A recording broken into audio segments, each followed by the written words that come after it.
So hello guys, in this video मैं आप सब लोगों को ये बताने जा रहा हूँ कि AKTU कैसे अपने कॉलेजेस में एडमिशन देती है, क्या प्रोसेस होता है, क्या डिटेल्स होती हैं, क्या एलिजिबिलिटी क्राइटेरिया होता है, क्या क्या कॉलेजेस होते हैं, बेस्ट कॉलेजेस आपके लिए क्या रहेंगे एंड आपकी हर जो भी आपके दिमाग में एक डाउट है वो मैं सारे क्लियर कर दूंगा सारी डिटेल्स के साथ। आप कोई भी चीज़ मेरे से कमेंट सेक्शन में पूछ सकते हैं एंड आप लोगों के सारे डाउट्स क्लियर किए जाएंगे। आप मेरे से कमेंट सेक्शन में पूरी तरीके से बात कर सकते हैं एंड लास्ट में मैं कुछ ऐसी टिप्स दूंगा जिससे आपको आपकी रैंक पे सबसे बेस्ट कॉलेज मिलेगा। आपको इस वीडियो के बाद और कोई वीडियो नहीं देखनी पड़ेगी, तो पूरी वीडियो देखना। अगर कुछ भी पार्ट छोड़ा तो डाउट रह सकता है जिसकी वजह से दिक्कत हो सकती है। सो यूपी गवर्नमेंट पहले जो हमारी थी UPTU नाम से, पहले हमारी टेक्निकल यूनिवर्सिटी थी, लेकिन उसका नाम चेंज करके AKTU कर दिया गया, अब्दुल कलाम टेक्निकल यूनिवर्सिटी। पहले हमारा क्या होता था, पहले UPTU अपना एक एग्ज़ाम कराती थी, UPTU EEE, Uttar Pradesh technical university engineering entrance exam. लेकिन अब AKTU JEE मेंस की रैंक बेसिस पे एडमिशन्स देता है। ये अपनी एक काउंसलिंग कराते हैं, UPTSC counselling, Uttar Pradesh technical administration और एडमिशन काउंसलिंग। इसके थ्रू आपको JEE मेंस रैंक बेसिस पे आपको कॉलेजेस मिलते हैं। अगर आपको UPTSC की साइट देखनी है, उसके बारे में पता करना है, वैसे रजिस्ट्रेशन फॉर्म खुल चुके हैं, तो आप सिंपल गूगल पे UPTSC सर्च करेंगे, आपको उनकी फर्स्ट वेबसाइट मिल जाएगी, वही आप खोलेंगे तो उस पर आप रजिस्ट्रेशन भी खुल गए हैं, रजिस्ट्रेशन कर सकते हैं। आप वहाँ से लास्ट ईयर के records, opening rank, closing rank list देख सकते हैं। Opening rank, closing rank list क्या होती है, लास्ट साल के वो रिकॉर्ड्स जो कि मतलब जिन रैंक वाले बच्चों को कौन कौन से कॉलेजेस मिले, उससे आप ये चेक कर सकते हो। तो आपको ये पता चल जाएगा कि आपकी रैंक पे आपको क्या बेस्ट कॉलेज में क्या बेस्ट ब्रांच मिल सकती है।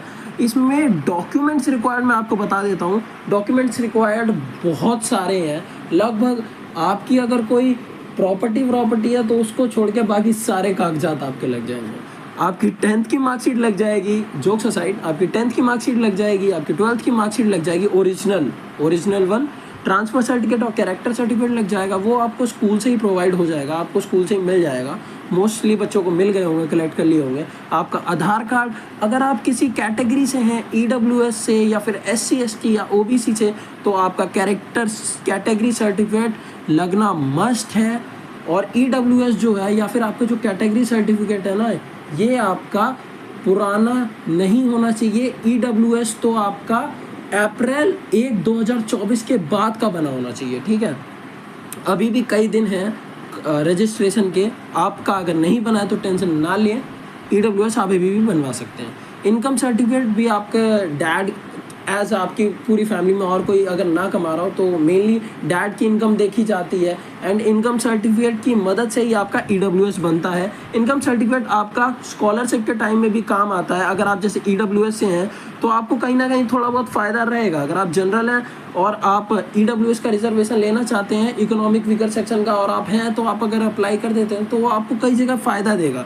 EWS आपका कई जगह फ़ायदा देगा। इनकम सर्टिफिकेट की मदद से आपका EWS बन जाएगा। EWS ज़्यादा दिन नहीं लगते, 10-15 दिन में बन जाता है। इसमें मैं कभी और वीडियो बना दूंगा, अगर आपको वो वीडियो भी चाहिए तो आप कमेंट सेक्शन में लिख सकते हैं। लेकिन EWS जो भी मेरे जनरल भाई हैं उनको EWS रिजर्वेशन ज़रूर लेना चाहिए अगर EWS हैं। डोमिसाइल आपका बहुत काम आता है, आप UP डोमिसाइल हो या नहीं हो, आपका डोमिसाइल स्कॉलरशिप के काम आता है। आपका एडमिशन के टाइम पे जब आप रिपोर्टिंग करने जाओगे कॉलेज में तब आपके काम आएगा, तो कई जगह काम आ जाता है डोमिसाइल। ये सारे डॉक्यूमेंट्स हैं जो आपको लगातार काम आने ही वाले हैं, तो मैंने सारे डॉक्यूमेंट्स आपको बता दिए हैं। आपका JEE मेन का एडमिट कार्ड और JEE मेंस का रिजल्ट जो होगा वो आपका काम आएगा। सीट अलॉटमेंट लेटर, जब आपकी UPTSC काउंसलिंग के थ्रू आपको सीट मिल जाती है तो आपको एक सीट अलॉटमेंट लेटर आता है कि आपको इस कॉलेज में, इस ब्रांच में एडमिशन मिल चुका है। वो लेटर आपके लिए इम्पोर्टेंट है। ये सब आपको एडमिशन होने के बाद मिलेगा। एक सीट एक्सेप्टेंस फ़ी होती है जो मतलब 20,000 रुपये आपको भरने पड़ते हैं जब आपका कॉलेज आपको सीट मिल जाती है। वो सीट एक्सेप्टेंस फ़ी पेमेंट रिसिप्ट बहुत इंपॉर्टेंट है, वो भी इम्पोर्टेंट है, वो भी आप संभाल के रखिएगा। एक स्क्रीनशॉट ले लीजिएगा या फिर कुछ भी कीजिएगा, उसे संभाल के रखिएगा। रिपोर्टिंग के टाइम पे आपके वो काम आएगी। आप रिपोर्टिंग के टाइम पे आपके पास कैंडिडेट 5-6 पासपोर्ट साइज़ फ़ोटोज़ तो होनी ही चाहिए। आप सभी डॉक्यूमेंट की 1 से 2 फ़ोटोकॉपी करा के ही जाना, क्योंकि एडमिशन के टाइम बहुत चीज़ों में लगती हैं। एंड ऑलमोस्ट अपने सारे डॉक्यूमेंट्स ध्यान से लेके जाइएगा, कोई चीज़ की दिक्कत नहीं होनी चाहिए। वैसे अगर आपको फ़ोटोकॉपी, ज़्यादातर कॉलेज में फ़ोटोकॉपी शॉप्स होती हैं, तो आप वहाँ से भी करा सकते हैं। अब मैं आपको बता देता हूँ कि यूपीटीएससी काउंसलिंग के अंदर कौन कौन से कॉलेजेस आते हैं। तो हमारी जो AKTU है, अब्दुल कलाम टेक्निकल यूनिवर्सिटी, ये जो काउंसलिंग कराती है यूपीटीएससी काउंसलिंग, इसके अंडर गवर्नमेंट कॉलेजेस और गवर्नमेंट एडेड कॉलेजेस आते हैं, गवर्नमेंट यूनिवर्सिटीज़ आती हैं एंड प्राइवेट कॉलेजेस भी आते हैं। तो मैं आपको बता देता हूँ, अगर आपकी अच्छी रैंक हो, मैं आपको जो रिकमेंडेशन करूँगा, अगर आपकी अच्छी रैंक हो तो ही आप गवर्नमेंट कॉलेजेस के लिए देखें, वरना बाकी के जो पीछे के गवर्नमेंट कॉलेजेस हैं, मे भी आपको उनमें कम फीस में हो जाए आपका एडमिशन, या फिर आपका डिग्री कम फीस में हो जाए, लेकिन करियर वाइज मेरे को उतने सही नहीं लगते, जो कि मैं सही बताऊँ तो अगर आपकी अच्छी रैंक है, 1-1.5 लाख तक रैंक है, तो आप अगर कॉलेजेस, गवर्नमेंट कॉलेजेस के लिए ट्राई करें तो वो बेस्ट रहेगा। उसके बाद मेरे को नहीं लगता है सही। गवर्नमेंट यूनिवर्सिटीज़ भी कई सारी हैं एंड प्राइवेट कॉलेजेस भी कई सारे हैं। अब इनमें एडमिशन कैसे होता है? तो गवर्नमेंट कॉलेजेस और गवर्नमेंट यूनिवर्सिटीज़ जो हैं, इनकी सारी सीट्स जो होती हैं वो काउंसलिंग के थ्रू ही भरी जाती हैं और कहीं से एडमिशन नहीं होता है। सारी सीट्स जो है वो यूपीटीएससी काउंसलिंग के थ्रू भरी जाती हैं, लेकिन प्राइवेट कॉलेजेस में ऐसा नहीं होता। प्राइवेट कॉलेजेस यहाँ के ऑलमोस्ट, वैसे तो सारे कॉलेजेस जो प्राइवेट में है ना AKTU के अंडर, वो सारे बेस्ट कॉलेजेस जो हैं वो नोएडा और गाज़ियाबाद में लोकेटेड होते हैं, क्योंकि ये भी एक साइबर हब बनता जा रहा है। एंड यहाँ पे थोड़ा आपको इंडस्ट्रियल वो आपको रहेगा कि आप इंडस्ट्रियल आप अपना एक्सपीरियंस गेन कर पाएंगे। तो यहाँ पे नोएडा गाज़ियाबाद के प्राइवेट कॉलेजेस सबसे बेस्ट हैं। अगर प्राइवेट कॉलेजेस में देखा जाए तो प्राइवेट कॉलेजेस में एडमिशन के 2 ही तरीके हैं, या आप कॉलेजेस में भी जाके पता कर सकते हैं, वो भी यही बताएंगे। मैं खुद जाके पता करके आया हूँ। एडमिशन 2 तरीके से ही होता है। 85% seats are given from counselling. 85% seats जो हैं वो आपकी काउंसलिंग के थ्रू दी जाती हैं, एंड जो बाकी की 15% सीट्स हैं वो डायरेक्ट मैनेजमेंट कोटा के 12th परसेंटेज बेसिस पे मिली जाती हैं, जो कि अब तक ऑलमोस्ट सारी ख़त्म ही हो चुकी हैं, क्योंकि यहाँ के सारे कॉलेजेस में एडमिशन सीट्स भर चुकी हैं। एलिजिबिलिटी क्राइटेरिया गाइस बता देता हूँ मैं आपको AKTU काउंसलिंग का। आप जिस साल आप ये AKTU में पार्टिसिपेट कर रहे हो, उस साल आपने JEE मेंस दिया हो। ये JEE मेंस 2024 मैंने इसलिए लिखा है क्योंकि ये इसी साल की वीडियो है। तो JEE मेंस 2024 आपने दिया होगा, एंड आपकी अगर क्लास 12th में 45% है, अगर आप जनरल EWS या OBC हैं, 40% in case of SC ST, तो आप एलिजिबल हो जाते हैं। अगर आपके क्लास 12th में 45% आए हैं और आप JEE मेंस दे चुके हैं, तो आप एलिजिबल हो जाते हैं AKTU के लिए। एंड ये भी एक क्राइटेरिया है कि आपकी फ़िज़िक्स और मैथ्स आपके पास कंपलसरी होनी ही चाहिए 12th में, एंड केमिस्ट्री या बायो में से कोई एक सब्जेक्ट होना चाहिए। ये आपका एलिजिबिलिटी क्राइटेरिया हो जाता है। मैं एक और बार समराइज़ कर देता हूँ। JEE मेंस आपने दिया हो, आपके 12th में 45% आए हो अगर आप जनरल EWS या OBC से हैं, या फिर 40% आए हो in case of SC ST, और आपके पास फिजिक्स के मैथ्स इम्पॉर्टेंटली ज़रूर हो, एंड केमिस्ट्री या बायो में से कोई एक सब्जेक्ट हो। नेक्स्ट हम आ जाते हैं कंप्लीट प्रोसेस पे। क्या होती है प्रोसेस AKTU में एडमिशन लेने के लिए? सो फर्स्ट ऑफ ऑल आपको AKTU, आपको UPTAC आप सर्च करोगे, आपको फर्स्ट साइट मिल जाएगी UPTAC की। वहाँ से आपको रजिस्टर कर देना है। रजिस्ट्रेशन आपको फ़ीस जो लगेगी वो 1000 रुपये लगेगी रजिस्ट्रेशन फ़ीस। आपने रजिस्ट्रेशन कर दिया, फिर आपको कुछ जो डॉक्यूमेंट्स बोले जाएंगे अपलोड करने के लिए, आपको वो डॉक्यूमेंट्स अपलोड करने हैं एंड वेरीफाई करवाने हैं। एक बार वो वेरीफाई हो जाते हैं, देन आपका रजिस्ट्रेशन एक तरीके से पूरा हो चुका है। अब आपको वेट करना है। देन आपकी कुछ दिनों बाद चॉइस फिलिंग चालू हो जाती है। चॉइस फिलिंग चालू होती है, आपको चॉइस फिलिंग में ऐसा होता है कि आपको कॉलेजेस, आपके जो आपकी रैंक है ना, उसके बेसिस पे आपको कॉलेजेस आपको लिस्ट में रखने होते हैं। लिस्ट कैसी?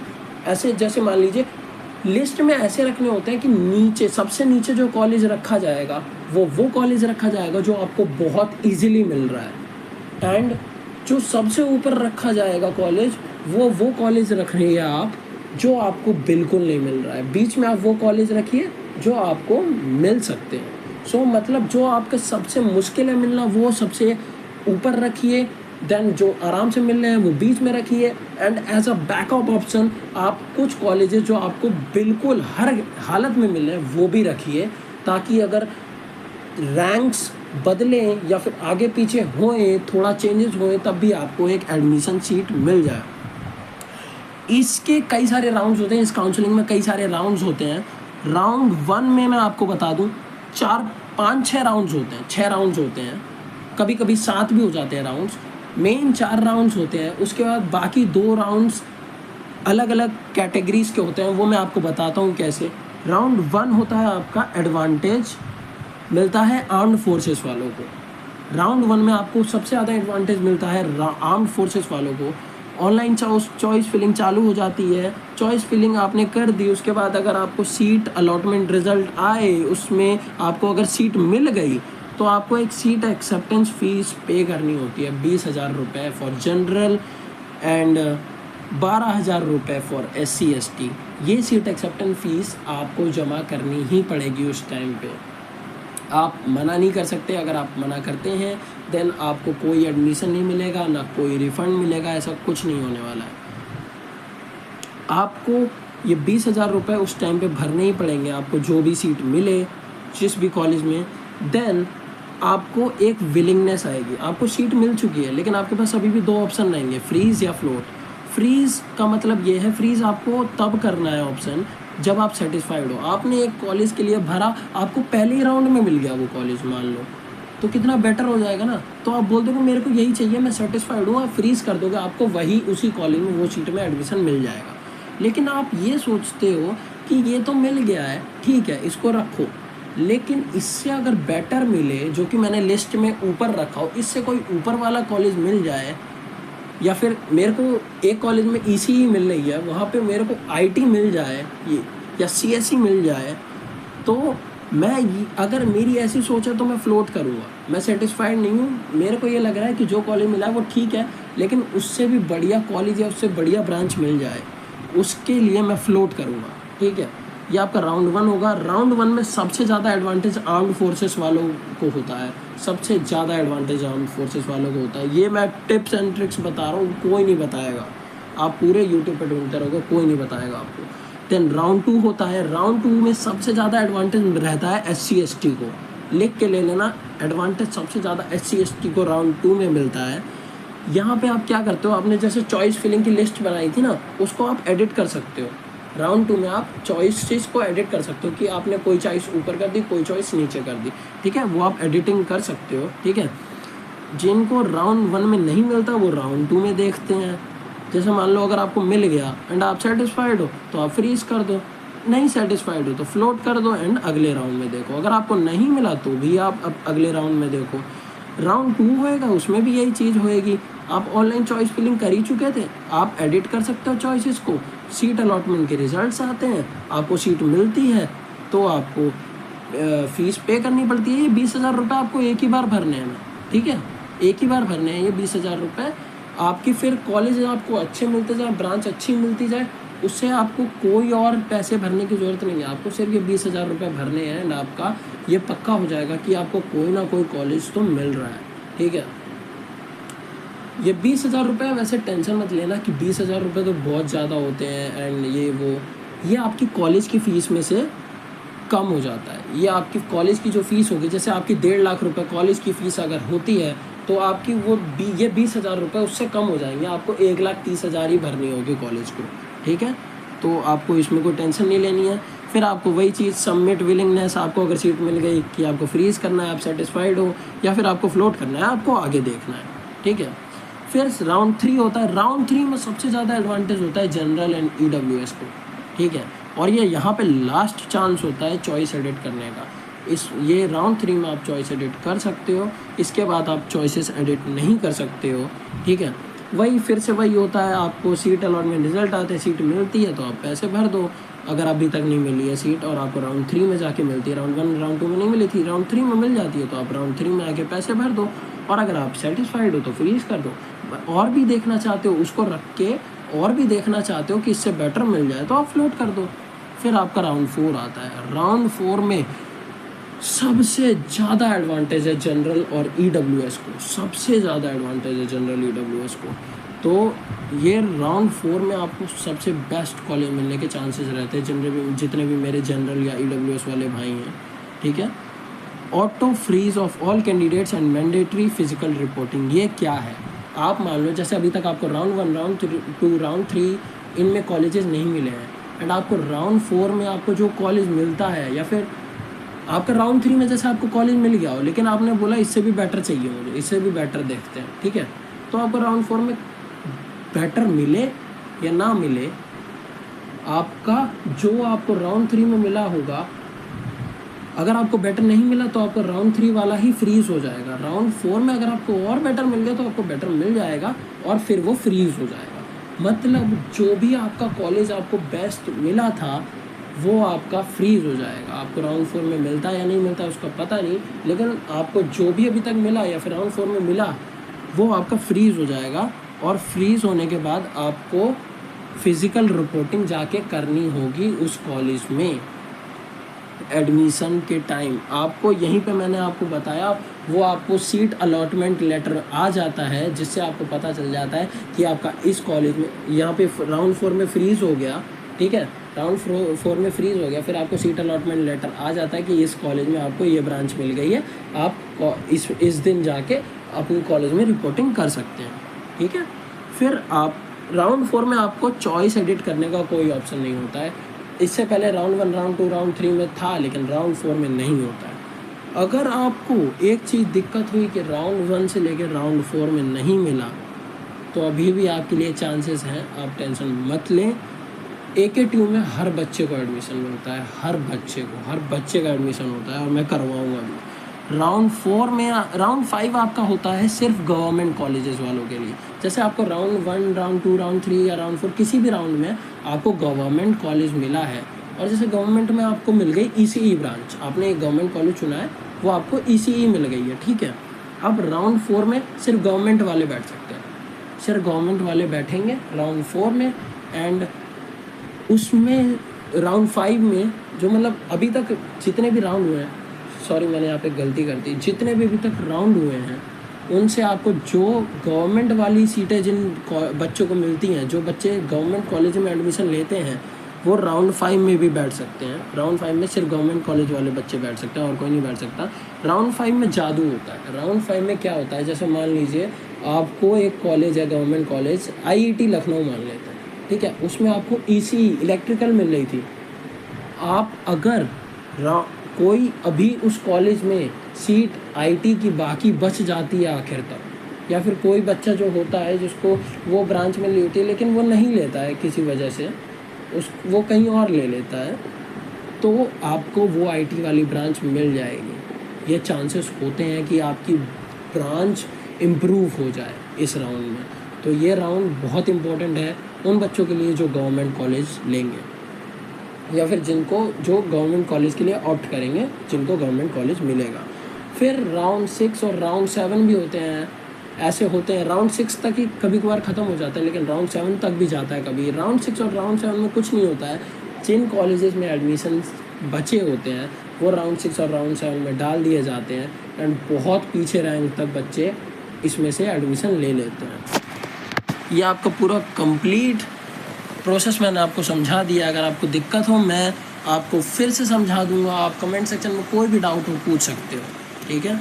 सिंपल सी चीज़ है, राउंड्स होते हैं, चॉइस फिलिंग आप भरते हो सबसे पहले रजिस्ट्रेशन के कुछ दिनों बाद, 2-3 दिन बाद चॉइस फिलिंग भर देते हो। उसके बाद राउंड्स होते हैं। राउंड 1 होता है, अलॉटमेंट के रिजल्ट आते हैं, आपको सीट मिलती है तो बढ़िया बात है, नहीं मिलती है तो अगला राउंड देख लेना।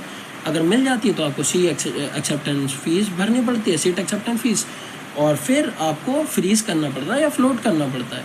या तो आप सेटिस्फाइड हो तो फ्रीज़ कर दो, मुझे यही कॉलेज चाहिए, या फिर अगर आप सेटिस्फाइड नहीं हो तो आप फ्लोट कर दो, आपको ये कॉलेज नहीं चाहिए, मुझे इससे बेटर अगर कुछ मिल सकता है तो मैं वो ले लूँगा।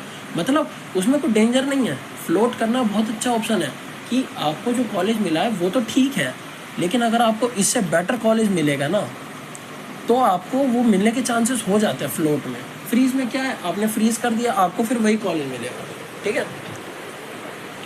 फिर राउंड 2 होता है। राउंड 2 में भी ऐसी चीज़ें होती हैं, अलॉटमेंट के रिजल्ट आते हैं, सीट मिलती है, सीट एक्सेप्टेंस फीस भरनी पड़ती है, सीट नहीं मिलती है तो अगले राउंड में चले जाएंगे। अगले राउंड में अगर आपको सीट मिलती है, सीट एक्सेप्टेंस फी भरनी है, सबमिट विलिंगनेस करनी है, फ्रीज या फ्लोट करना है, फिर अगले राउंड में चले जाना है। अगर आपने फ्लोट किया है और अगर फ्रीज कर दिया तो आपको उसी राउंड में आपका फिक्स हो गया, आपको सेटिस्फाइड हो, आपको कॉलेज में एडमिशन मिल जाएगा। लेकिन अगर नहीं मिलता है तो फ्लोट कर देना है, सिंपल। देन ऐसे ही राउंड्स होते जाते हैं। अगर आपको अभी भी कोई डाउट हो आप कमेंट सेक्शन में पूछ सकते हैं, मैं आपको फिर से बता दूँगा। अब यहाँ की जो AKTU के अंदर बेस्ट गवर्नमेंट यूनिवर्सिटीज़ हैं वो है लखनऊ यूनिवर्सिटी, बुंदेलखंड यूनिवर्सिटी, चौधरी चरण सिंह यूनिवर्सिटी, मेरठ यूनिवर्सिटी भी कैसे कहते हैं इसे, Agra university, Awadh university, DDU, CSA Kanpur, doctor Kuntala Mishra Lucknow, KMC Lucknow, Purvanchal university, Narendra Dev. शुरुआत की मेरे को कुछ सही लगती हैं, वैसे तो मैं सही बताऊँ, जैसे लखनऊ यूनिवर्सिटी, बुंदेलखंड यूनिवर्सिटी, चौधरी चरण सिंह, मेरठ यूनिवर्सिटी, ये सब थोड़ी ठीक है। लखनऊ बुंदेलखंड मैं अच्छी कह सकता हूँ। उसके बाद चौधरी चरण सिंह एंड आगरा ये मैं ठीक कह सकता हूँ, लेकिन इसके आगे या फिर इनमें भी मैं डाउट रखता हूँ कि मुझे उतना अच्छी नहीं लगती हैं। मैं किसी को हेट नहीं दे रहा हूँ, किसी के लिए उसी रैंक पे कोई यूनिवर्सिटी बहुत अच्छी हो सकती है एंड किसी के लिए ख़राब। सो मैं किसी को हेट नहीं दे रहा हूँ, बस अपना ओपिनियन दे रहा हूँ। देन हम अगली उस पर जाते हैं। अब हमारे government college, best government college बता देता हूँ मैं। IIT Lucknow, KNIT Sultanpur, BIET Jhansi, AITH Kanpur, RECs हैं कई सारी, राजकीय इंजीनियरिंग कॉलेजेस हैं ये, राजकीय इंजीनियरिंग कॉलेजेस हैं ये सारे। REC Banda, REC Bijnor, REC Kannauj, REC Sonbhadra, Mainpuri, Azamgarh, बस्ती, Gonda, Mirzapur, Pratapgarh, Netra technical, UPTTI Kanpur, IICT Bhadohi, IIHT Varanasi, CIPET Lucknow. मैं जो रिकमेंड करता हूँ, जो मेरी रिकमेंडेशन है वो ये है, जैसे कि IIT लखनऊ है, KNIT है, BIET है, AITH है, ये कॉलेजेस अच्छे हैं, ये कॉलेजेस सही में अच्छे हैं। मैं कुछ नहीं कहूँगा इन कॉलेज के बारे में, ये सही में अच्छे हैं। लेकिन RECs जो है, मैं अगर आपकी बुरी रैंक आई है एंड आप गवर्नमेंट कॉलेजेस के लिए ऑप्ट कर रहे हो, बुरी इन द सेंस उतनी अच्छी नहीं आई है जितनी आप एक्सपेक्ट कर रहे थे, एंड आपकी 1.5-2 लाख के पीछे रैंक आई है, एंड आपको ये टॉप के जैसे टॉप 4 जो हैं IIT, KNIT, BIET या AITH इनमें नहीं मिल रहा है, तो RECs उतने अच्छे नहीं होते हैं। फिर आप उस रैंक पे आप प्राइवेट कॉलेजेस ले लीजिए, वो आपको बेटर रिटर्न ऑफ इन्वेस्टमेंट और बेटर आपका करियर देंगे।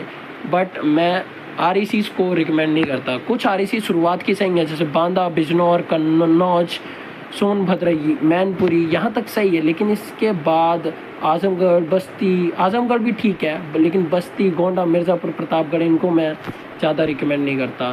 शुरुआत की कुछ अगर कॉलेजेस आपको जैसे IET, KNIT, BIET या AITH, ये चारों बेस्ट हैं। अगर ये आपको मिल रहे हैं तो आप ये ले लीजिए, लेकिन अगर इससे पीछे आपको मिल रहे हैं तो मैं कहूँगा आप प्राइवेट कॉलेजेस के लिए जाइए। अब प्राइवेट कॉलेजेस की बात हो रही है तो मैं बेस्ट प्राइवेट कॉलेज बता देता हूँ। यहाँ पे सारे जो प्राइवेट कॉलेजेस हैं ना, AKTU में सबसे जो बेस्ट कॉलेजेस हैं वो आपके सारे नोएडा एंड गाज़ियाबाद में लोकेटेड हैं। जैसे कि JSS नोएडा, आपका AKG, KIET, ABS, Galgotia, GL Bajaj, NIET and PSIT, ये सारे कॉलेजेस बहुत अच्छे हैं। एंड मैं सीरियसली बता दूँ, प्राइवेट कॉलेजेस से मेरे को उतनी उम्मीद नहीं रहती है, लेकिन ये सारे कॉलेजेस मैं कह सकता हूँ कि RECs से अच्छे हैं। आपको जितने भी राजकीय इंजीनियरिंग कॉलेजेस हैं, हाँ गवर्नमेंट में आपकी फ़ीस कम लगेगी। अगर आपको फ़ीस की दिक्कत है और आपको गवर्नमेंट चाहिए तो आप RECs के लिए भी जा सकते हैं, आपकी अगर लो रैंक है तो। लेकिन अगर आपकी लो रैंक है एंड आप थोड़ा सा पैसा खर्च कर सकते हैं तो मैं आपसे कहूँगा कि आप प्राइवेट कॉलेजेस के लिए जाइए। मैं खुद अभी एडमिशन प्रोसेस में हूँ एंड मैंने सारी चीज़ें अपने खुद देखी हैं, एंड मैं गलगोटिया या GL बजाज के लिए जा रहा हूँ। यहाँ पे GL बजाज का मैं बोलूँगा, GL बजाज एक बहुत उठता हुआ कॉलेज है अभी के टाइम पे। पैकेजेस में एंड प्लेसमेंट्स में बहुत अच्छा चल रहा है, पढ़ाई वाइज बहुत अच्छा चल रहा है। गलगोटिया भी ठीक चल रहा है, अच्छा चल रहा है। ABS को मैं उतना अच्छा नहीं मानूंगा, ये पुरानी रैंक के हिसाब से मैंने स्टैट्स बनाए हैं कि सबसे बेस्ट ऊपर, सबसे पुरानी कट ऑफ्स के हिसाब से बनाए हैं। लेकिन मैं बता दूं जो पैकेजेस के हिसाब से है, JSS आपका बेस्ट में मैं बोलूँगा, JSS तो अच्छा है, और कोई हो या ना हो JSS बेस्ट है। यहाँ पे प्राइवेट कॉलेजेस में। फिर AKG, KIET, GL Bajaj and Galgotia ये सेम लेवल पे अभी चल रहे हैं। अगर मैं अभी की बात करूँ, पिछले साल की कट ऑफ्स के हिसाब से ना बताऊँ। एंड बात रही ABS की, तो ABS अभी उतना अच्छा नहीं चल रहा है। एंड NIET भी अच्छा है। And PSIT of Kanpur is also good. यहाँ पे PSIT ये कानपुर का है, ये PSIT कानपुर में बेस्ट बोला जाता है। लेकिन अगर इन प्राइवेट कॉलेज के हिसाब से देखा जाए तो PSIT 8वें नंबर पे बैठ रहा है। तो अगर आपकी लो रैंक आई है एंड आप अगर थोड़ा पैसा खर्च कर सकते हो तो आप प्राइवेट कॉलेजेस में लो, मैं आपको रिकमेंड करूँगा। देन आपको मैं बता दूँ कि लास्ट हम इस वीडियो के एंड पे आ चुके हैं। रजिस्ट्रेशन चालू हो चुका है UPTSC काउंसलिंग का। आपकी रजिस्ट्रेशन डेट आपकी 11 जून से रजिस्ट्रेशन चालू हो चुके हैं। अराउंड 5-6 दिन हो चुके हैं रजिस्ट्रेशन चालू हुए। एंड 10 जुलाई तक आप रजिस्टर कर सकते हैं। एंड चॉइस फिलिंग जो आपकी है वो 17 जुलाई 2024 को चालू होएगी। एंड 3 दिन बाद 21 जुलाई 2024 को ख़त्म हो जाएगी चॉइस फिलिंग कॉलेजेस जहाँ पे आप लिस्ट में रखते हो। ठीक है, तो मैं ज़रूर आप लोगों से कहूँगा कि अगर आप, मैंने मोस्ट ऑफ द बच्चे देखे यहाँ पे बिहार एंड आसपास के बच्चे आते हुए, हरियाणा, मतलब यहाँ लोग आसपास के जहाँ पे स्टेट, मतलब आसपास की जगह के बच्चे ज़्यादा आते हुए देखे मैंने। तो मैं बेस्ट उनके लिए कहूँगा कि अगर आपकी थोड़ी उतनी अच्छी रैंक नहीं आई है, आई नो सबके साथ थोड़ा ऐसा हो जाता है कि आपकी प्रिपरेशन आप करते हो लेकिन तब भी आपको उतना अच्छी रैंक नहीं आती है, लेकिन आपकी रैंक के हिसाब से बेस्ट कॉलेजेस आपको AKTU में मिलेंगे। एंड AKTU की यही बेस्ट बात है कि AKTU में हर बच्चे के लिए एक सीट है। AKTU में इवन आपको मैं बता दूं, इवन इतना ज़्यादा है, AKTU में लास्ट ईयर CSE 10 लाख तक गई है। तो ऐसा तो है ही नहीं कि आपको ब्रांचेस में अब आप 10-11 लाख तक अगर आपकी IT जा रही है, CSE जा रही है, CSE स्पेशलाइजेशन जा रही है, तो मेरे हिसाब से एक बुरा आइडिया नहीं है। AKTU में कितनी भी आपकी कुल लास्ट ईयर 11-11.5 लाख तो बच्चे ही थे। एंड अगर आपकी IT या CSE स्पेशलाइजेशन आपकी 10,50,000 तक ऐसे तक जा रही है, तो आप सोच लीजिए कि यहाँ पे मतलब अगर आप सिर्फ JEE का पेपर ऐसे ही थोड़ा बहुत भी करके आ गए होंगे, आपके थोड़े बहुत भी मार्क्स बन गए होंगे, कुछ भी परसेंटाइल बन गई होगी, तो भी आपको एक अच्छी कॉलेज में आपको CSE मिल सकती है। आपको एडमिशन मिल जाएगा, ये गारंटी है, कोई टेंशन नहीं लेनी। अगर आपकी बुरी भी रैंक आई है, AKTU में हर बच्चे के लिए सीट है, मैं कई बार बता चुका हूँ। एंड आपको कोई भी डिटेल जाननी हो आप कमेंट सेक्शन में मुझसे पूछ सकते हैं। अगर आप किसी चीज़ में दोबारा कुछ जानना चाहें या फिर आपको कोई भी डाउट हो तो मैं उस पर सेपरेटली, अगर कई लोगों का सेम डाउट है तो मैं उस पर एक सेपरेटली शॉर्ट्स या कुछ वीडियो भी बना सकता हूँ। तो आप लोगों के लिए मैं पूरी तरीके से खड़ा हूँ। अगर आपको कोई भी इन्फॉर्मेशन चाहिए आप कमेंट्स में मुझसे पूछिए, चैनल को सब्सक्राइब कीजिए। मैं कॉलेजेस के रिव्यूज़ भी लाऊंगा एंड और भी चीज़ें आप लोगों को बताऊंगा। AKTU में के एडमिशन पूरी प्रोसेस में आप लोगों की हेल्प करूंगा। एंड आपको कोई भी डाउट हो आप मुझे कांटेक्ट करें, मुझसे कमेंट्स में पूछें, मेरी वीडियोस को लाइक करें एंड नोटिफाइड रहें। सब्सक्राइब कर रखा हो मेरा चैनल, आप लोगों का ही फ़ायदा है। Bye bye. एंड कोई भी डाउट हो मेरे से अपने भाई जैसा समझ के कुछ भी पूछना, मैं आप लोगों को कम्प्लीटली हेल्प करने की कोशिश करूँगा। सो राम राम भाई सब लोगों को। आई नो थोड़ा वीडियो लंबी हो गई है बट ये आपके लिए बहुत इम्पोर्टेंट है।